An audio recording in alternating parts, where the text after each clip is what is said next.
Welcome to Four Quarter Friday, part of the Chief Sports Network, talking South Carolina high school sports every Friday morning, hosted by Justin Hall and Steve Hall, with weekly appearances from coaches, players, and media around the state. Let's go!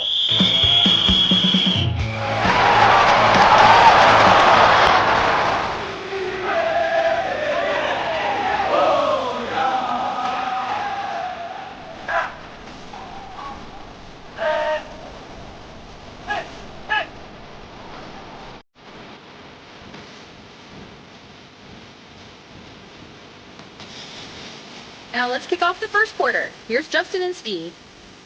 Happy Friday!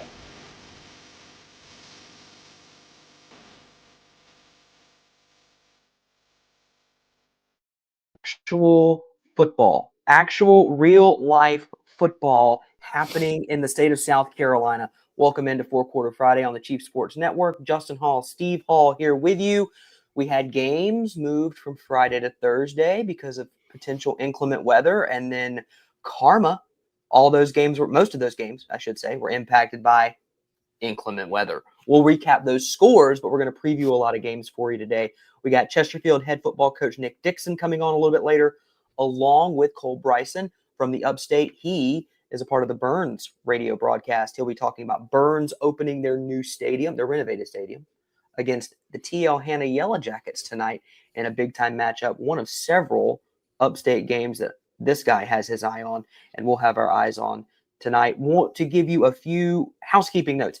If you're going to a game tonight and you're sitting at the game, you might need a poncho. Just let you know, you might need a poncho. Might be some light rain, but it's nothing we can't get through together. I promise we'll be okay.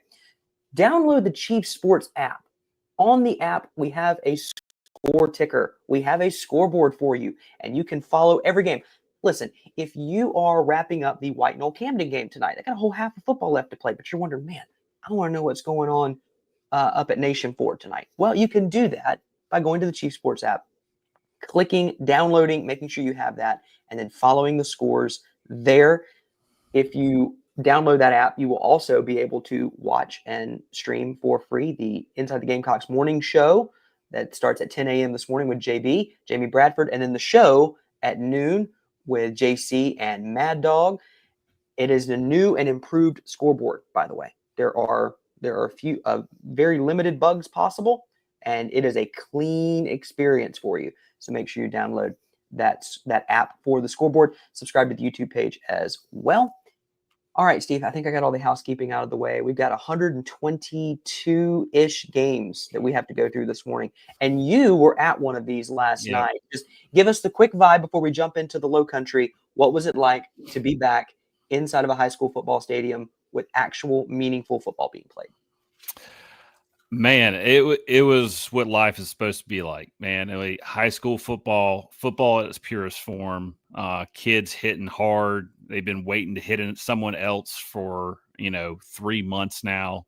They coming out of spring practice, going through summer ball and 7-on-7s. Now we have real football where helmets are knocking. And it was a typical first game. Lots of sloppy play, nervous first game jitters. White Knoll's replacing the best quarterback in school history, Landon Sharp, who I believe now is, I think he's at PC. 13-0 at the half, Camden. Both teams had some struggles snapping the ball, high snaps, low snaps, some fumbles. Hail Mary interception at the end for White Knoll. They threw that interception, and it did not hurt them. And then they were already to come out for the second half, and lightning delay. So I kind of think that's probably going to help White Knoll a little bit. Kind of get a fresh start on a new day. We'll see what happens tonight. But 13-0 so far through that game. Well, we're going to jump in. We'll cover the games that happened already as they come across when we break down. If you're new to Four Quarter Friday, have no fear. You're only behind by 1 week. So here's how we're going to do things this football season and basketball season and baseball and all the other sports that are played in high school. We will break this down by region. We have 4 regions in this state. by way of this show. The PD, the Upstate, the Low Country, and the Midlands. CSRA, you're in the Midlands for now. Welcome aboard. We're glad you're here. We're going to jump right in. It's time for our Low Country look at the games tonight. We start at Hilton Head Prep. The Dolphins will take on the Rocks of St. Andrews. What a name. What a name. The Rocks of St. Andrews. Bethune-Bowman will travel to Hardeeville. The Hurricanes are hosting that game tonight down in Hardeeville. Do you know what's coming to Hardeeville, folks? A major gas station that will not be named because they haven't paid for me to mention their name. But it's a big one, and they have a mascot that is an animal. Here's a game I want to spend a little bit of time on. Oceanside Collegiate, the Land Sharks, won the 3A state championship last year in impressive fashion. They are hosting the Irmo Yellow Jackets. Blockbuster game here, Steve. I'm thinking, man, bright lights. This is going to be a good one, and it very well could be, but there are question marks that I have. The biggest one is on that Irmo sideline. Coach Aaron Brand is going into a game without A.J. Brand as his starting quarterback, arguably the best quarterback in the state the last several years. Well, you can make the argument. Will Wilson might have something to say. Not only are you opening the season on the road against a defending state champion, you handled them last year. It's 5A and 3A. I get it. But you're without your starting quarterback. You got a new one. You got to break him in. And AJ played 95% of the snaps over the last several years. You go on the road to a Land Shark team, Steve, that their quarterback, Aiden Manavian, threw for over 34, almost 3,500 yards last year and 19 touchdowns. Oceanside is not going to roll over here and let this game get away from them. We could have a very good matchup in week one down at Oceanside, being played at the Citadel, by the way. Wow, that's a special stadium. Went there many times as a boy. But yeah, I mean, there's going to be a lot of talent on that field tonight, and it's going to be interesting to see, kind of like you said, like how Irmo's going to look, especially on offense. Their defense is looking to be pretty salty. And I think you mentioned this last week, kind of, maybe easily forgotten and across the state, in maybe your casual fans' eyes. Of course, the people that are around the game of football and high school football in South Carolina know that Irmo defense is going to be a force to be reckoned with. But they still got some interesting pieces on offense. Being over there in the summer, we'll see what the quarterback situation looks like tonight. They're probably going to play two guys, and one guy is, I think, about 6'3", 240 pounds. So he's a force, especially running the ball. Absolutely. And this is one of two games to open the season on the road for Irmo. Game of the week potential.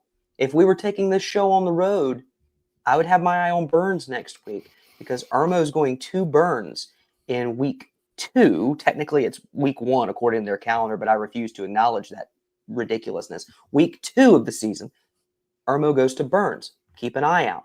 Let's roll through the Low Country a little bit more. The Colleton County Cougars are taking on the Hampton County Hurricanes. That is in Colleton County. Northwood Academy, the Chargers, hosting the Panthers of Pinewood Prep. The Warriors of Whale Branch will host the Bluffton Bobcats. And one of my favorite names, Andrew Jackson Academy, will go to Dorchester Academy. And here's a good one. If you need more info on Berkeley, you can find it on the Twitters, on X. Right now, on our page, we have the interview between Steve and the head coach of the Berkeley Stags. You're going to want to go listen to that interview, and you're going to want to do it before kickoff tonight, because you're going to get a good insight into the Stags of Berkeley. They are heading to Ashley Ridge to take on the Swamp Foxes. Edisto hosts the Red Raiders of Bamberg Earhart tonight. Another great name, because these were great Americans. Patrick Henry Academy, the Patriots, take on the Raptors of Academic Magnet. The St. John's Christian Cavaliers take on the Colleton Prep Warhawks tonight. Porter Gaud hosts First Baptist. That's some Skeeza action for you. The Porter Gaud Cyclones and the First Baptist Hurricanes, going to be cataclysmic weather conditions there. The Military Magnet Eagles will host the North Charleston Cougars. Allendale Fairfax hosts HKT. The Trojans, HKT, Hunter Kiner Tyler, has had some good years here recently. They are rolling down there at HKT, down in Nice's, and an opportunity for them to get off to a good start against Allendale Fairfax tonight. Holly Hill Academy will host Cathedral Academy, the Raiders and the Generals. There's a reason why I put the nicknames in here. It just adds, it's just the name games can be great. Cross hosts Calhoun County. And here's what you need to know about Cross if you're a Gamecock. Caden Ramsey, heavily pursued by this South Carolina coaching staff right now and others. It's a very talented team. Cross is good, and they're a team to keep an eye on, the Trojans there. You're going to want to keep an eye on that game. They host Calhoun County. Should be a win for them. I'm not into making predictions necessarily unless I'm asked. But it should be a good performance tonight from Cross. The Socastee Braves head to Wando to take on the Wando Warriors, a.k.a. the Fighting Jamie Bradfords, tonight. And I know what Jamie's already thinking right now. Wando's going to win 70-0. He might give Socastee 2 points even if he's feeling interested in that. The Seahawks of Hilton Head Island will host the Fort Dorchester Patriots. The Trojans of James Island will host Gray Collegiate tonight. Another really mammoth matchup there. Can Gray finally take down a 5A power? Bethesda Academy hosts Thomas Hayward. Thomas Sumter goes to Williamsburg Academy. The Hanahan Hawks go to Philip Simmons. The Iron Horses host them there. Spartanburg Christian goes to Clarendon Hall. Lucy Beckham goes to West Ashley. Hilton Head Christian hosts Battery Creek. Baptist Hill, the Bobcats, host Clear Dot Charter. That's right. Clear Dot Charter is going to Hollywood, South Carolina, of course. Goose Creek hosts North Myrtle Beach. Shout out to our dear friend Benji Norton. Rest in peace to him. North Myrtle Beach there was his team. Georgetown, the Bulldogs host Kingstree, and Somerville, the Green Wave, host the Stratford Knights. They won this game last year, Steve. Somerville had a 28-14 win. Jaden Cummings back again as the starting quarterback for the Green Wave. They ran through their season, rolled through the regular season, rolled through the postseason, and had a good matchup against Dutch Fork in that state championship game and came up just a bit short in that one. The Green Wave back to try it again, keeping themselves atop Class 5A and a return to dominance and perennial status in South Carolina high school football. That is your look at the Low Country. Now you get a taste of what we're doing here every Friday, didn't you? We'll take a quick break. We'll come back. The head coach of the Chesterfield Rams will join us. That's Coach Nick Dixon. We'll talk to him, and we'll preview the games in the PD. That's next on 4 Quarter Friday on the Chief Sports Network.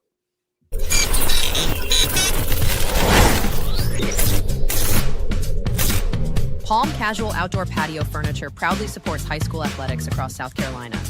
If it's time to make your outdoor space the best it can be, with lifetime warranties and guarantees, visit one of our Palm Casual stores in Myrtle Beach, Bluffton, Somerville, or Mount Pleasant. PalmCasual.com. PalmCasual.com. Turn on the lights. It's Friday night.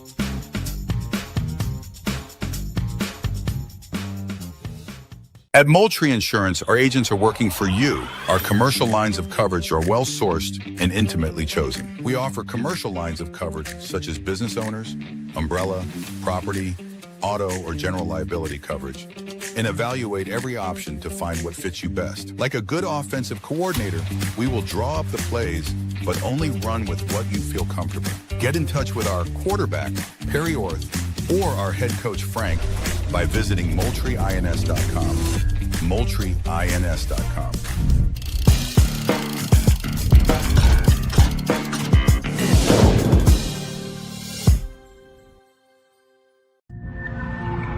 This is 4 Quarter Friday, hosted by Justin Hall and Steve Hall, taking a deep dive into high school athletics in South Carolina every Friday morning.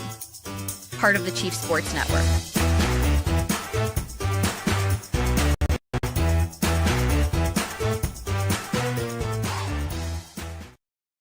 Welcome back into 4 Quarter Friday. Justin Hall, Steve Hall with you.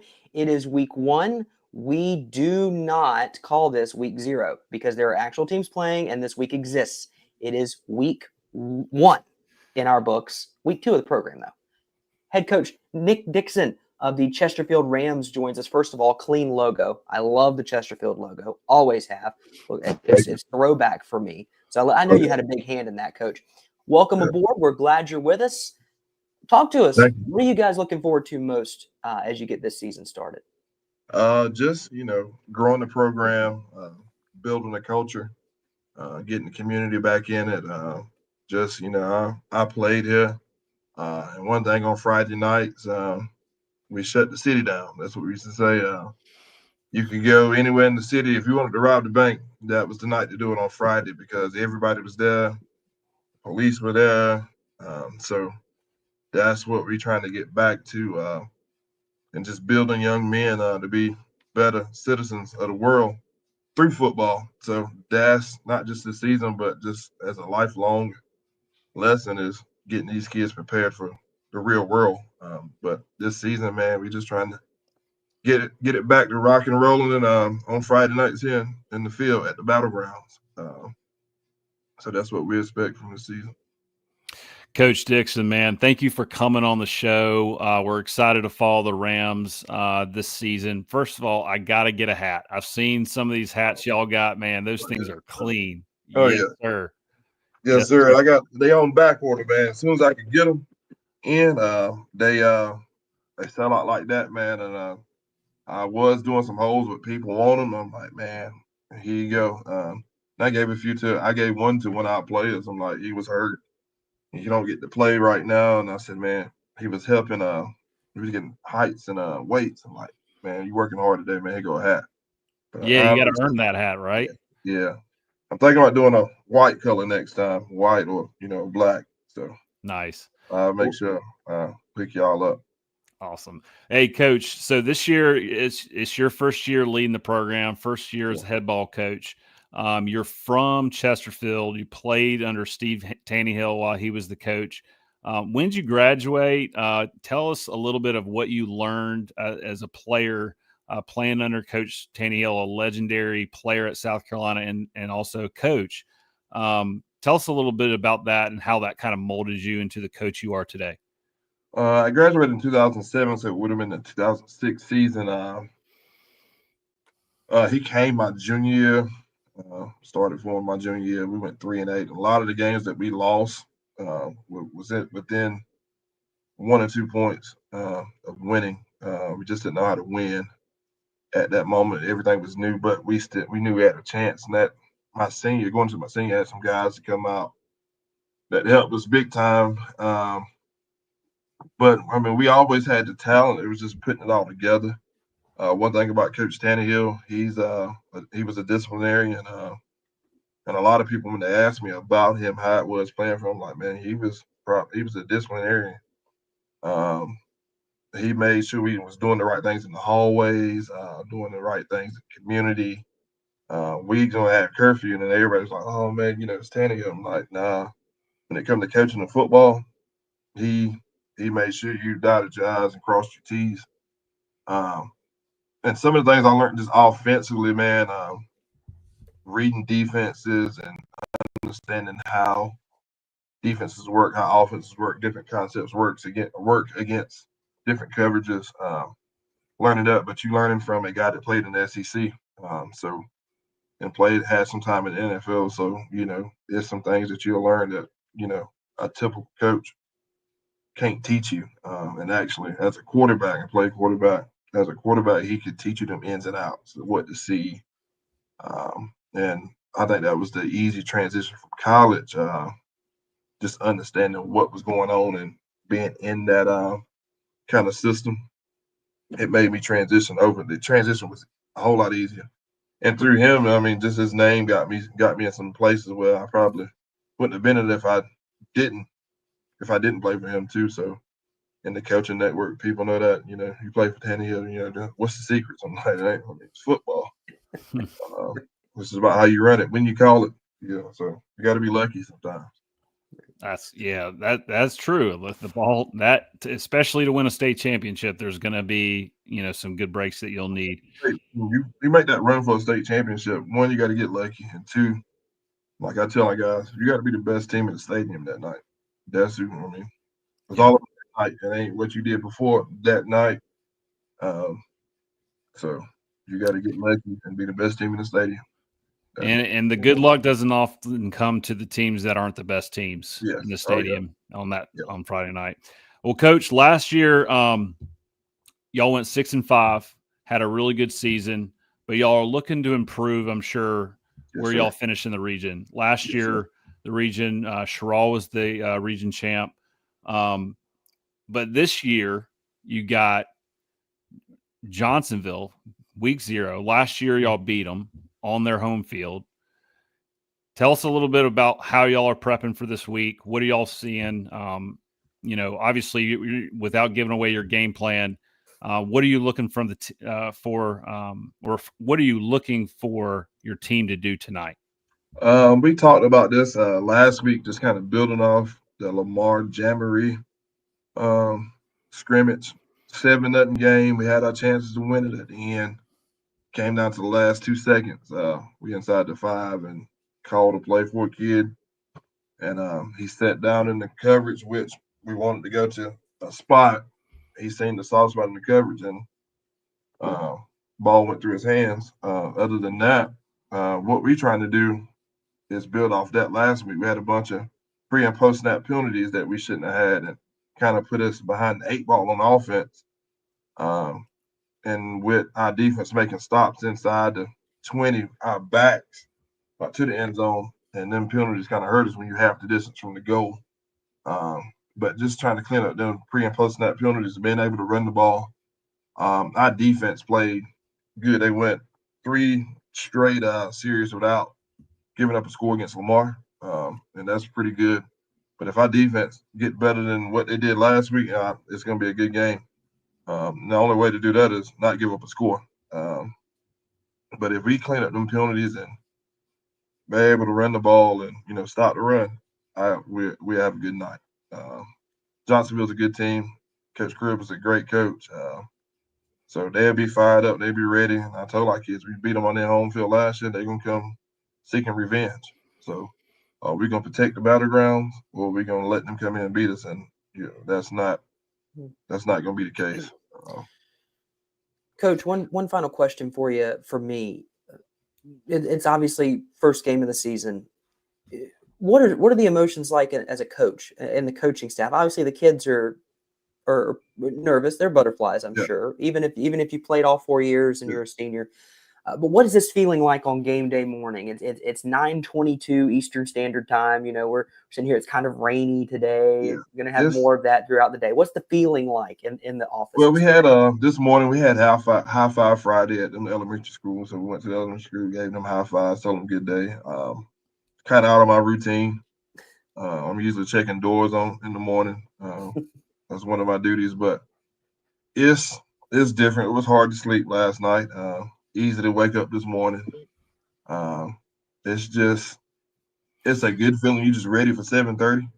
But yesterday after walkthroughs, I took our kids up to the stands and said, all right, let's look at this. Imagine yourself making these plays. Coaches do. Coaches calling plays, coaching you guys up. Imagine coming down on the bus. We got a tradition here at Chesterfield. After pregame warm-ups, we go back up top. We bring the bus down to the stadium. That's one of them times that we just come and kind of disconnect, get back focused, and come back down and get ready for the game. So I was like, imagine, none of these guys really have done it. We ain't done it in the past. I said, man, you just imagine seeing them fans in the stands as we coming down the hill. Imagine coming out the tunnel.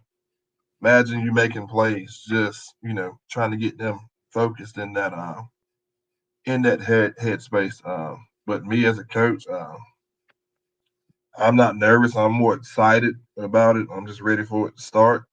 Now at 7:15, it may be a little different, but right now I'm just ready to go, man. Everything. I mean, in the preseason, we've been doing this. Now it's the real deal. What you gonna do? Mm-hmm. All right.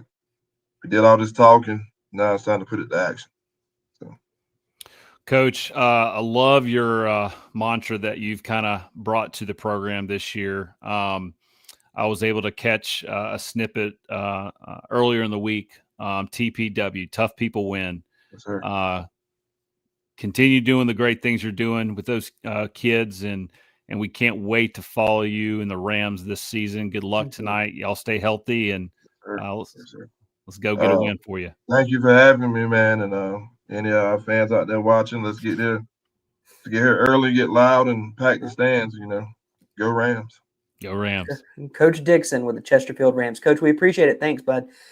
They got a big game tonight Steve, against Johnsonville. You talked about it, but we got to run through the PD here before we hit a break. Yeah. So I'll turn the floor over to you, sir, and let you run down through the PD region. Yeah. Well, we got a big one. Dylan is playing Scotland at Scotland. We got East Columbus playing Latta at Latta. Kings Academy is playing at Conway Christian. Myrtle Beach at Lake City. And then we got Heathwood Hall Highlanders. All right. The Hannah Pamplico Raiders. Lake Marion's going to Marlborough County. Florence Christian is going to Dillon Christian. South Florence at West Florence. Woo. Yeah. First they game hate for each South other. Florence without a Sellers. Well, yeah, that's going to be Quite some weird. time. Yeah, but we're going to keep an eye on that. I think that's going to be live streamed on the local ABC YouTube channel. So I will definitely be tuning into that from here in Lexington. Then we got Scotts Branch at East Clarendon, Lamar at Darlington, big county rivalry. All right. And also Boyd is now back in charge over at Lamar. All right. Coach Boyd's son is Tyler, now leading and following in the family footsteps. And I don't think there's any way he could ever be, leave that place. He's never getting fired. He's a Boyd. He's right there. All right. So, let's see where we got Timberland at Lee Central. We might have got the Lake City Myrtle Beach home and away wrong. Because I do see it on our spreadsheet here listed twice. Carvers Bay at Waccamaw, Loris at Green Sea Floyd's, Aiken at Aner. All right. Aiken's got a new coach. Steve Hibbets comes from Lakeside, doing a lot of good things, bringing some different creative things to elevate the culture over there. It was cool. Actually, a real quick side note, if I have time, is they're having a kids camp over the summer. And every single time that a kid signed up, paid, and committed to being there at his kids camp, they did a little commitment graphic on Facebook. I thought that was really neat. So really cool for the kids over there.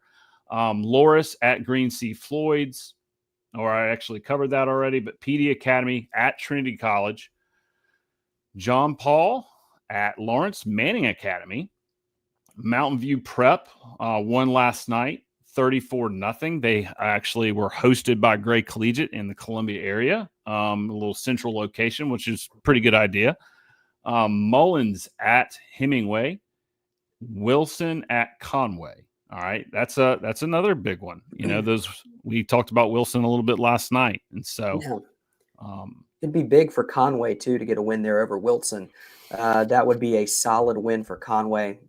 Shameless connection there. My granddad was from Conway. I always pulled for Conway, so go get them Conway tonight. That's the PD is loaded, but a lot of their teams are on the road throughout the state too. So we'll be monitoring that when we come back on 4 Quarter Friday. Cole Bryson from Byrnes and the Upstate joins us to talk Byrnes, TL Hanna, and everything going on in the Upstate as we open up the 2025 high school football season in earnest right here on 4 Quarter Friday on the Chief Sports Network.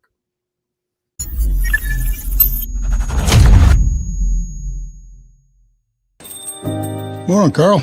Usual? Yeah. Your oldest was in here the other day. Said the two of you took a trip down to my neck of the woods. How'd that go? You might as well give me one of those Carolina cars while you're at it. I knew I liked that one. Yeah.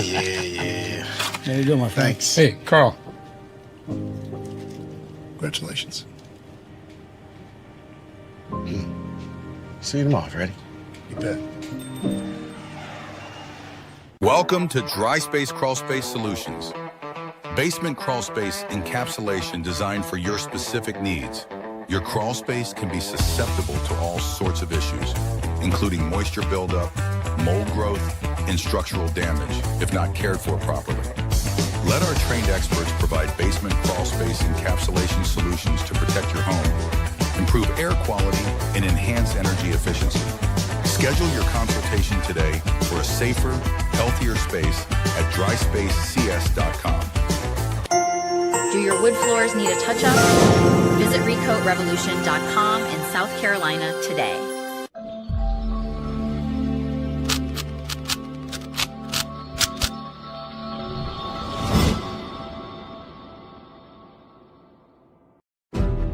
From the Low Country to the Upstate, from the Midlands to the PD, we've got you covered. This is our state. South Carolina matters to us, all of South Carolina. We love talking ball, and we love talking ball with you. Thank you for tuning in to the 4-Quarter Friday High School Show. Every Friday at 9 a.m. on the Chief Sports Network. Now, back to Justin and Steve.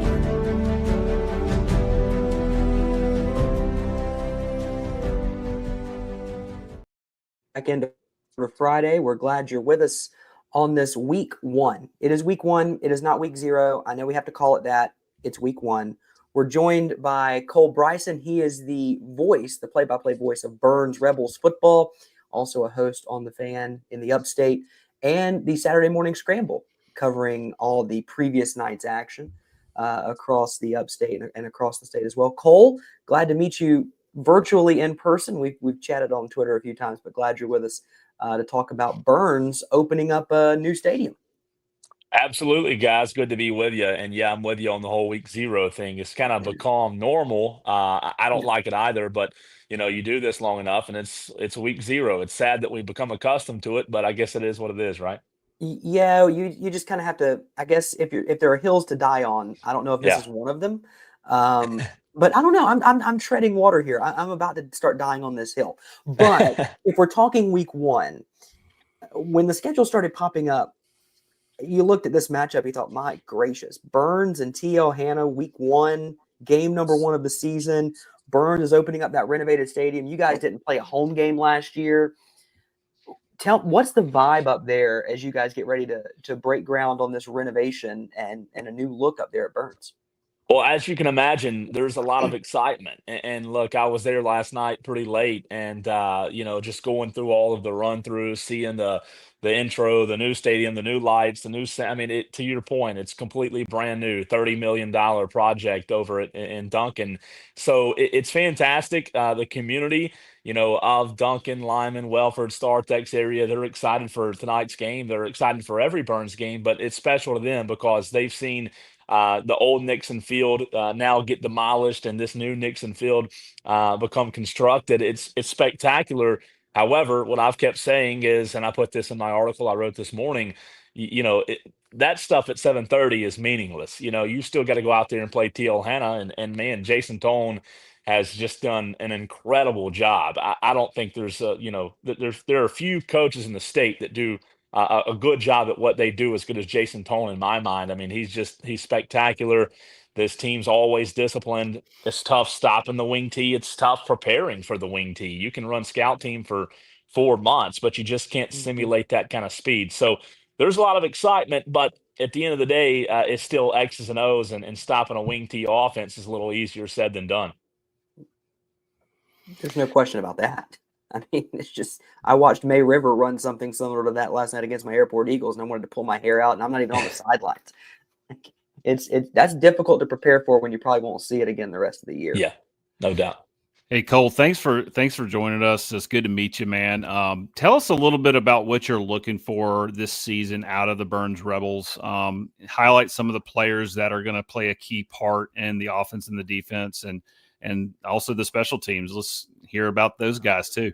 Yeah, man, it's an interesting year. A season ago, you guys mentioned it, played every game on the road, 5-6. Just, man, I mean, statistically, look, I know a lot of people don't like me saying this, but statistically, one of the worst Byrnes Rebels teams ever a season ago. I mean, it was very, very bad, especially offensively at times. Now, the one thing you can hang your hat on is defensive coordinator Fred Cross has always done an exceptional job having the defense ready. And last year was a tough year. year. Again, 5 wins. Even though they played every game on the road, they still beat Dorman on a Wednesday night right before Hurricane Helene hit, and they took Gaffney to double overtime, a team that played in the Upper State Championship game against Northwestern. So this year's team, Steve, man, it's gonna be really interesting to see what that experience from a season ago does for the guys that are still on the team, if they use that to allow it to refine them, in a positive way. I think so. It all starts at running back, though. You have Trey Segura, running the football, one of the better running backs in the state, and the 1-2 punch with him. There's a lot of conversation around Trey Segura, but there's a guy on the team at running back named Jacoby Fuller, who's a little bit faster, actually, than Trey Segura. So Trey Segura's gotten all the attention, rightfully so, but Byrnes is going to have a really good 1-2 punch at running back. They've got some talent at wide receiver. Chew Harris is going to be, in my mind, a guy to watch in 2025 that could have a big season.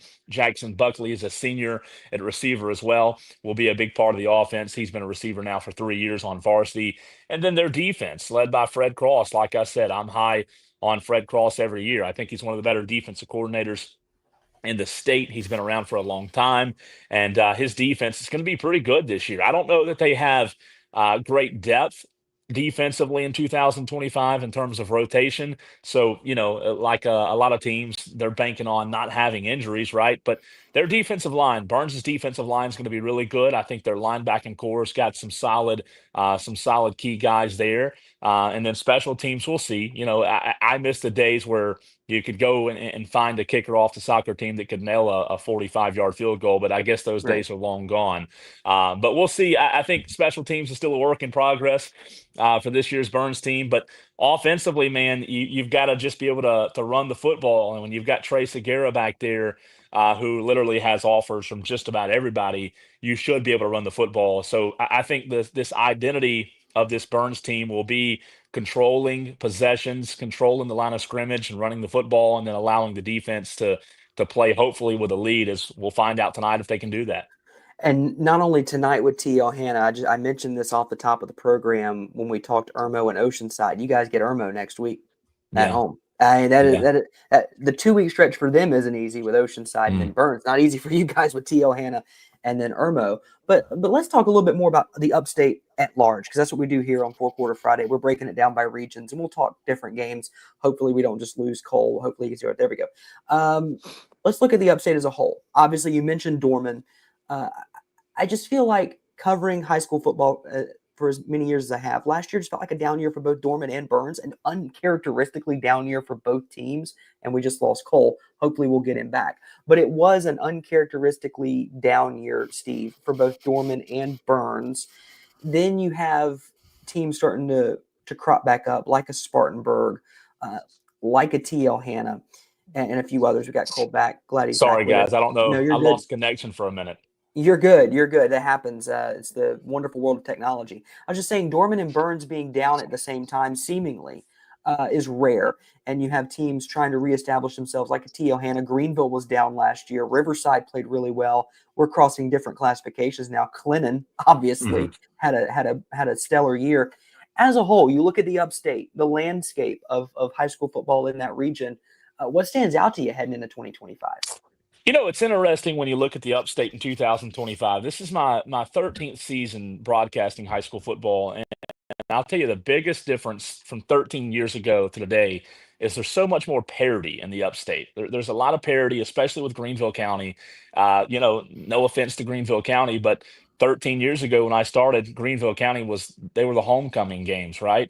And Mm-hmm. you never really looked at them as contenders. I mean, Hillcrest won a state championship in 2013, 2014, somewhere around then, with Greg Porter over at Hillcrest. So they had years where they could have one or two big years or big seasons. But Mm-hmm. I think the biggest thing that I look at this season in 2025 in the upstate, I look at the parity, man. You've got Greenville County schools and even Anderson schools that are going to be really good in 2025. And I shouldn't start naming them, but you look at the investment I think Greenville has made in their head coaches with Bennett Swaggart at Hillcrest, and Scoot Watson, who left J.L. Mann, is now at Greenville. Bryce Smiley, who left Gaffney and is now at J.L. Mann. I mean, think about this, guys. 15 years ago, it'd probably be unheard of, and this is no disrespect, it'd probably be unheard of to hear a Gaffney coach leave Gaffney High School and go to J.L. Mann High School. But that just goes to show, that Greenville County and other parts of the upstate have really done a good job of not just letting it be all about Spartanburg like it, was for a long time. When I got into broadcasting high school football, it was Dorman, Gaffney, Byrnes, and Spartanburg, and that was pretty much it. And again, you'd have a good team here and there, Northwestern, Rock Hill, whatever it was, but Spartanburg County dominated, and Spartanburg County is still really, really good. But I just think you've seen with kids transferring and schools making investments, I think you've seen more of a emphasis on hiring better coaches in other parts of the Mhm. upstate, as well as the investment into them, because a lot of coaches didn't want to go to Greenville because the pay was not as good, right? But once you see that investment, I think you fast forward 13 years to 2025, where you are now, and to your question, Justin, I mean, you look at the upstate. Greenville is interesting. To your point, they have a big test tonight against Dorman. But man, like I think what's so interesting about this year is there's a lot of unknowns. There's a lot of question marks. Greenville, first year under Scoot Watson, I Mhm. think they'll be okay, as the weeks go on. But Dorman is in a weird situation too. Dorman, and it has not been the Dorman High School that we knew under Dave Gutshaw. They were making state championship runs every year, it felt like, in the 18, 19, 20 era. And then all of a sudden, a few years later, they're not having seasons that are anywhere remotely close to that. So there's a lot of good schools in the upstate, but I think the parity this year is going to be fun to watch. You mentioned Greenville, but you have teams like Clinton and Woodruff going battling it out tonight. I think that's probably one of the biggest games in the state or the upstate. Clinton coming off of the state championship, and Woodruff with Aiden Gibson, one of the most highly recruited players in the upstate.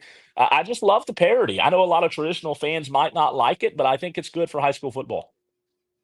Absolutely. That's exciting. I mean, uh, I think you've mentioned Dorman several times, and I believe Jason Farmer, who's a very good offensive play caller, I believe this is his first year over there at Dorman, and so it'll be interesting to see kind of how that offense runs this year. And then before we let you go, we got to talk about Gaffney. I mean, Mm. Gaffney is absolutely loaded this year and has all intentions of competing with Dutch Fork. I'm not really sure if Dutch Fork is going to be lower state or upper state in the bracket, and once we get to that time of year. But talk a little bit about that. Well, we saw Gaffney Dutch Fork, 7 days ago in that Yeah. preseason scrimmage up at Gaffney, and I was there for that one. I'll tell you what, man, Gaffney is they're as advertised, and again, they're 0-0, hadn't played a game yet. I get that. Donnie Littlejohn, the new coach over at Gaffney, would be quick to remind me that they hadn't won a game yet. But when you talk about 20 plus transfers transferring in one off season to Gaffney High School, who already has just as good as talent as anybody, that combination's a scary thought. And Gaffney this year has an interesting situation with Javon Gilmore, who's at quarterback, an Arkansas commit, a transfer in from Greenville, and Banks Boughton, who scored a couple of touchdowns on Friday night against Dutch Fork. And then you look at the rest of the roster. I mean, it's every position group has depth. Jaden McDowell at running back is probably, a top five running back in the state when healthy. And that's the thing, man. People know who Jaden McDowell is, but he really hadn't been healthy throughout the course of his Right. career, and he is this year. So, to your point, Steve, Gaffney's absolutely loaded. Their defense is going to be really good. What's interesting is, yes, they have a new head coach. Yes, they have a new offensive coordinator and a new defensive coordinator. But I think Gaffney's one of the few places in the state where you can bring in new coaches and new coordinators and not much change just because of the Right. tradition of the culture that's been established there. You could argue that Gaffney has a culture that's as strong as anybody in the state of South Carolina with 17 state championships. So if you have newness, Gaffney's the place to do it. I think Ian Cooper and Brad Van Horn, who came in as their new coordinators on both sides of the ball, have done a tremendous job this offseason. I expect from what I've seen, and again, it hadn't even played a game yet, so I totally understand that. But I think Gaffney has a legit shot of playing for a state championship. They're in the they're in the lower, not lower, but they're in the Division Two of 5A. So you'll have obviously Division One and Division Two for the last year this year for the time being. But in that Division Two, man, if Gaffney stays healthy and that train stays on the tracks, that train's going to be tough to stop in the playoffs. And they never play a normal game, folks. I'm letting you in on a little secret. Gaffney never plays a normal football game. It is always weird on the reservation. It stays weird. It stays wild on Friday nights there. Cole, we appreciate it, man. That breakdown is exactly what our folks need to learn more about the upstate, because we're all over this state. There are people watching from every single corner, and I think we got a good rundown heading into the first week of action, week 1 tonight. Cole Bryson, we appreciate it, man. Good luck tonight on the call. We'll be tracking along with it. Thanks, guys. Appreciate you as well. See you, Cole. That's Cole Bryson previewing the Rebels and the upstate. We'll come back. Final segment of the program. We will run down the games in the Midlands and in the upstate right after this on 4 Quarter Friday.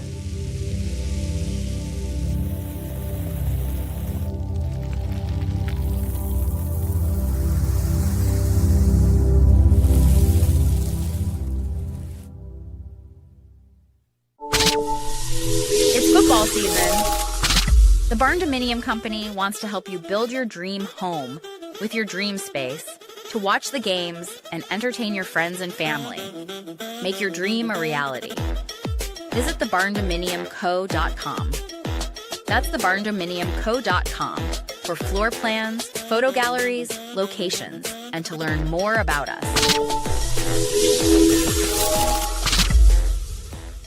Oh man, the building is on fire. Emergencies and accidents happen. When you're in the middle of a fire or water event, all you want is for things to return to normal as soon as possible.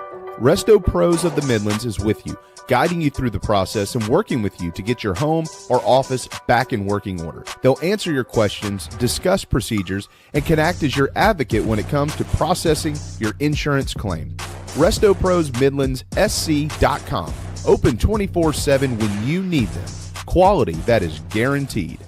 When playing sports, you want a coach that will fight for you. At Hewitt Diamaduros Law Firm, we've got your back. Whether it's personal injury, insurance disputes, negligence, or wrongful death, our team delivers exceptional legal services that makes meaningful difference in the lives of the individuals and families we work for. Visit hdlawsc.com. hdlawsc.com. Hewitt Diamaduros, we're on your team.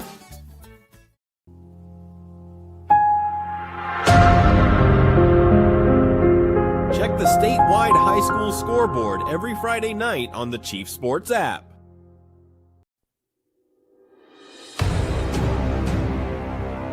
Welcome back to 4 Quarter Friday, part of the Chief Sports Network. Let's talk ball.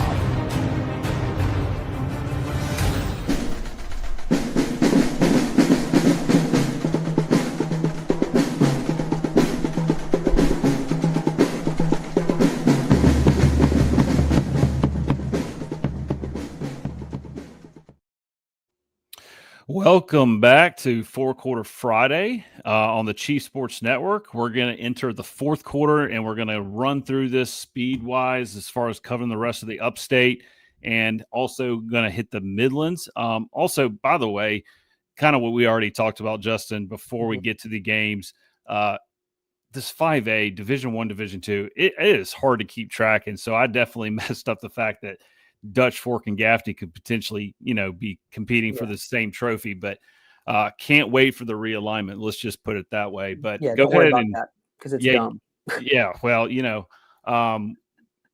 upstate wise, we got to run through some games here. We do. Run through the rest of the games for us. Great day. We got a lot of them. Landrum, the Cardinals go to Walhalla. So the Razorbacks of Walhalla will host them there. We've got Huff hosting South Point, Chambers hosting Clover. West Oak travels to Greenville, and the West Side Rams go to Vestavia Hills, which is out in Alabama. I saw really quick in the chat that someone was going to that game. Steven is going to that game, so have fun there. That's out in Alabama. The Branchville Yellow Jackets go to Whitmire to take on the Wolverines. The Ballantine Ridge Wolves will travel to Fort Mill. The River Bluff Gators' new head coach, Perry Parks, you might remember him from Ridgeview and then UNC Charlotte and then Coastal Carolina. He's back in the high school ranks.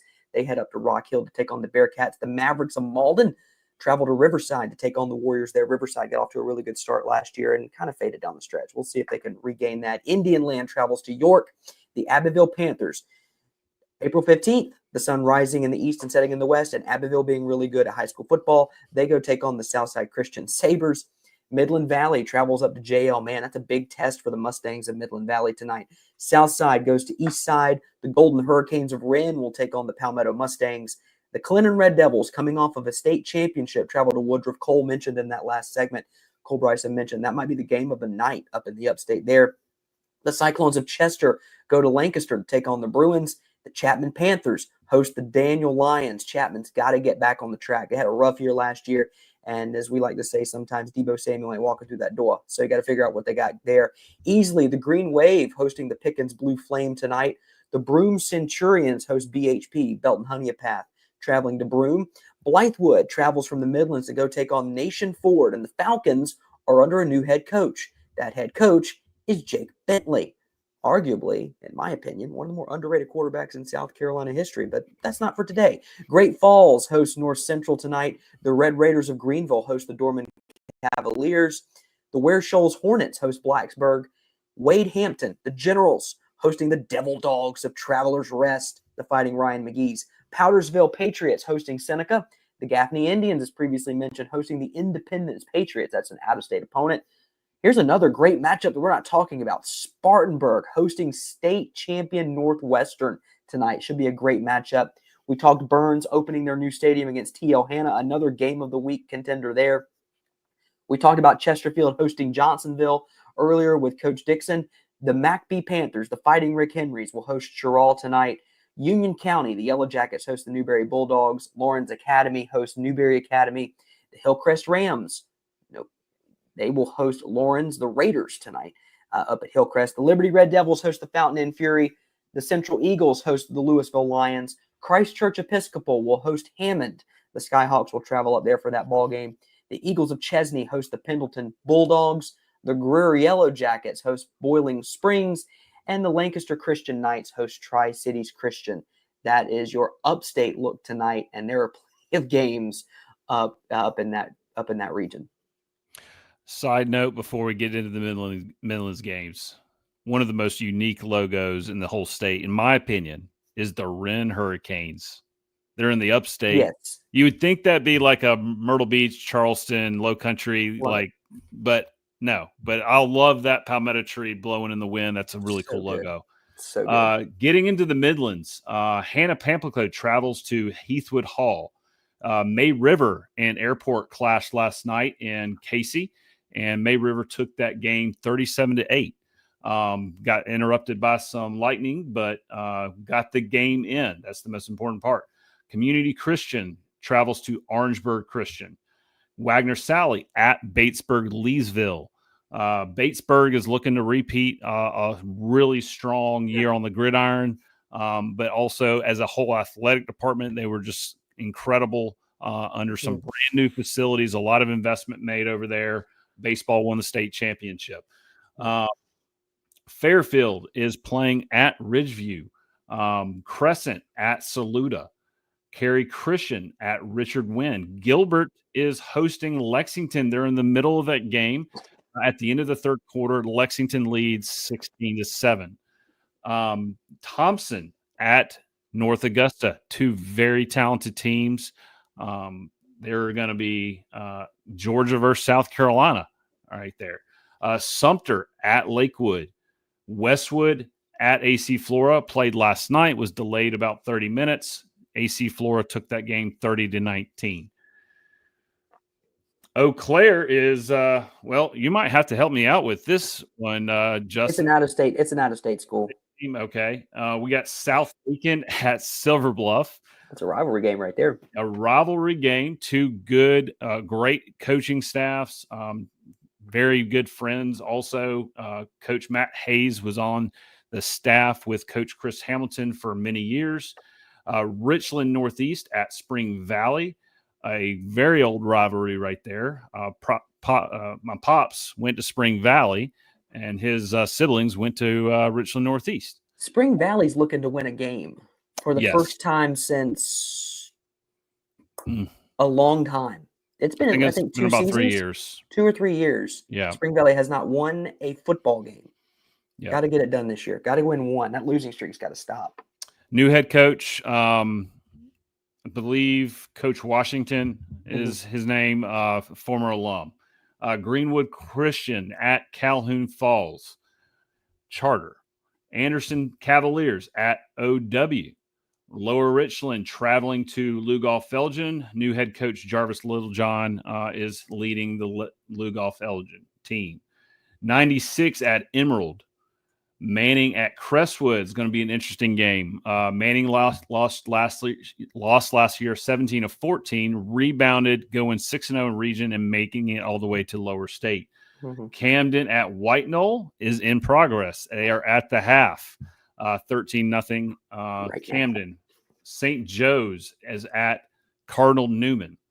Catawba Ridge, loaded with talent, is coming to the Midlands to play at Chapin.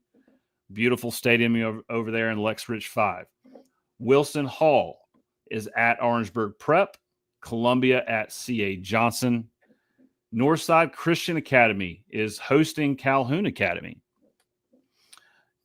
Dixie is going to Rich Spring Monetta. Mid-Carolina and Swansea clashed last night. Swansea took that game 49-7. Mid-Carolina, I did that already. Keenan at Dreer. McCormick at Strom Thurmond.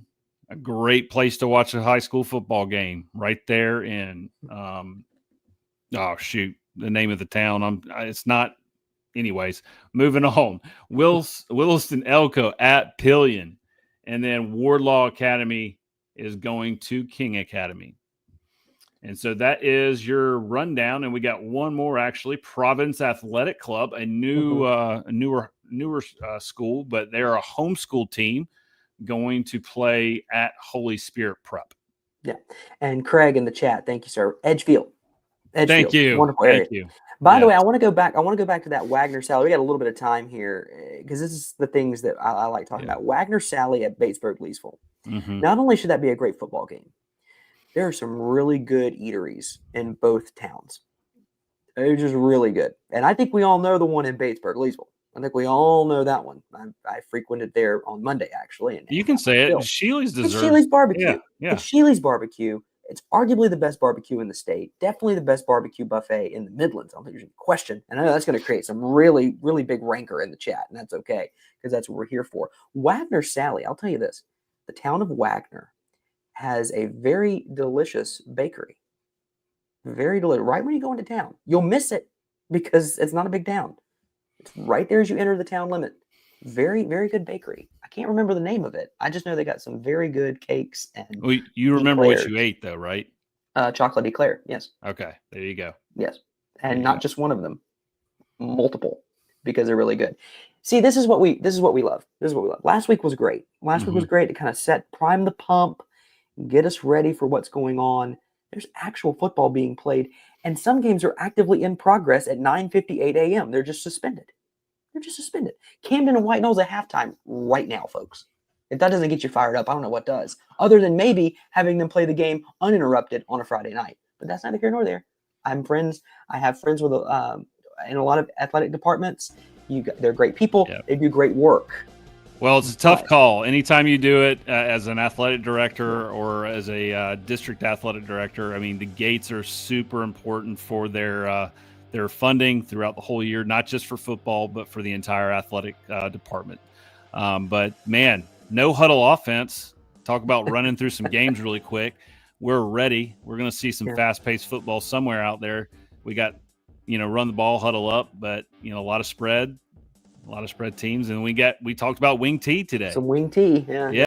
Wing T, some option play as well. By the way, Heathwood Hall beat the Fighting Josh Turners of Hannah-Pamplico 14-0 last night on the gridiron. That was a final there. And Batesburg-Leesville, I believe, actually we might have an adjustment to that. They might be playing next week and not week 0. But we'll check that. We'll update that as we need to. Make sure to follow us on social media. Make sure you download the app to keep up with scores on the scoreboard tonight on the Chief Sports Network app. We're going to get out of the way. The morning show, Inside the Gamecocks, the morning show with Jamie Bradford and guests, is at 10 a.m. right here on the Chief Sports Network. For Steve Hall, I'm Justin Hall. Thanks so much for joining us for another 4 Quarter Friday. We'll see you guys next week for another week of action.